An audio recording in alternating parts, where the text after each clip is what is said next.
Hello everyone, कैसे हैं आप सब। आई होप आप सब लोग अच्छे होंगे। मैं प्रतीक्षा राजपूत आप सभी को स्वागत करती हूँ YouTube channel Shreeji pharma notes पर। तो हम पढ़ रहे थे डी फार्मा फर्स्ट ईयर का फार्मास्यूटिक्स का चैप्टर 3। कौन सा था chapter 3? Pharmaceutical aids. Pharmaceutical aids वाला टॉपिक्स हमने पढ़ लिया है। ऑर्गेनोलेप्टिक के बारे में, colouring agent, flavouring agent, sweetening agent. आज हम पढ़ेंगे प्रिजर्वेटिव। तो हम जिस किसी ने इसका ये फार्मास्यूटिकल एड्स का इसका फर्स्ट टॉपिक नहीं देखा, वो डिस्क्रिप्शन में जाकर मैं इसका लिंक डाल दूंगी, उसमें चेकआउट कर लें और वीडियो में लास्ट तक जरूर बने। आज हम पढ़ेंगे प्रिजर्वेटिव। जिस किसी ने चैनल को सब्सक्राइब ना किया हो, कृपया करके वो चैनल को सब्सक्राइब कर लें। ठीक है, तो हम पढ़ते हैं प्रिजर्वेटिव कितने प्रकार के होते हैं, क्या इनके यूज होते हैं, क्या इनके आइडियल प्रॉपर्टीज होती है। लास्ट तक जरूर बने रहें जिससे कोई भी इंपॉर्टेंट बात मिस ना हो पाए। ठीक है, तो क्या होते हैं प्रिजर्वेटिव, क्यों यूज किए जाते हैं, काय में हमारे यूज होते हैं प्रिजर्वेटिव। जैसे कि हमारे फार्मास्यूटिकल प्रोडक्ट होते हैं। कौन से होते हैं फार्मास्यूटिकल प्रोडक्ट? हमारा क्रीम हो गया, कोई भी मॉइस्चर हो गया, सिरप हो गया, इन सब में हमारे यूज किए जाते हैं। क्यों ऐड किए जाते हैं ये? जिससे उसमें कोई माइक्रोब की ग्रोथ ना हो पाए, किसी प्रकार का कंटामिनेशन ना हो पाए। जब तक वो कंज्यूम करने तब तक उनकी सेल्फ लाइफ मेंटेन रहे, ये हमारा उसमें ध्यान रखा जाता है।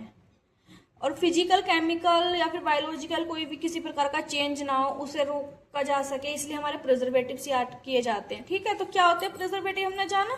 प्रिजर्वेटिव ऐसे सब्सटेंस होते हैं जो फूड, फार्मास्यूटिकल प्रोडक्ट्स में ऐड किए जाते हैं ताकि माइक्रोब्स की ग्रोथ, अनडिजायरेबल केमिकल कंपोजिशन को रोका जा सके। फिजिकल, केमिकल, बायोलॉजिकल चेंज को प्रिवेंट करते हैं और ये नेचुरल और काफी केमिकल होते हैं। अब एक प्रिजर्वेटिव में कौन कौन सी प्रॉपर्टीज होनी चाहिए जब उसे कह सकते हैं कि हाँ ये अच्छा प्रिजर्वेटिव है?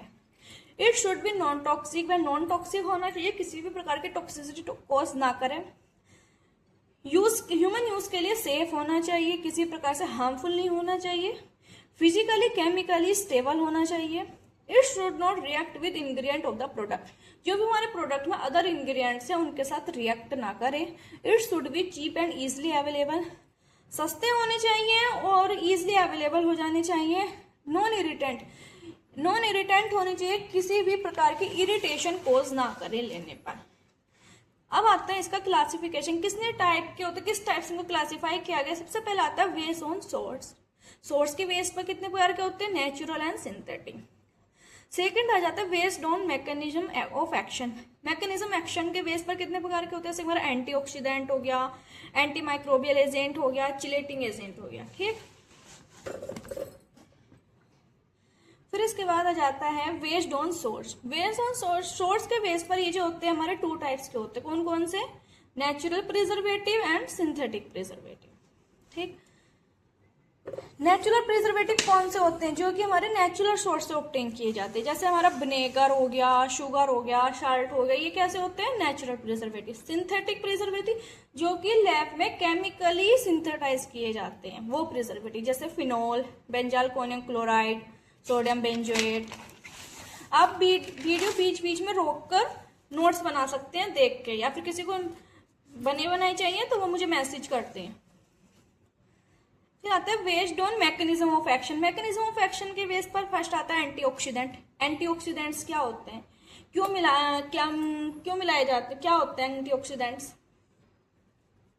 एंटीऑक्सीडेंट्स हमारे वो सब्सटेंस होते हैं जो प्रोडक्ट में होने वाली ऑक्सीडेशन रिएक्शन को रोकते हैं, यानी कि ऑक्सीडेशन रिएक्शन ना हो, इसलिए उसमें क्या मिलाए जाते हैं? हमारे एंटीऑक्सीडेंट। ये मेडिसिन, फूड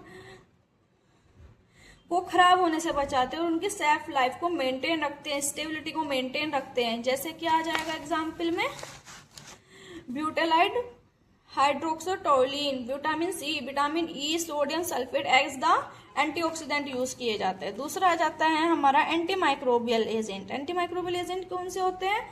जो हमारे माइक्रो ऑर्गेनिज्म होते हैं, जैसे बैक्टीरिया, वायरस, फंजाई की ग्रोथ ना हो हमारे किसमें, प्रोडक्ट में, या फिर उन्हें किल करने के लिए, उनकी ग्रोथ को इनहिबिट करने के लिए क्या यूज किए जाते हैं? Anti microbial agent. जैसे कि paraben, benzoic acid as the microbial agent हमारे यूज किए जाते हैं। ठीक,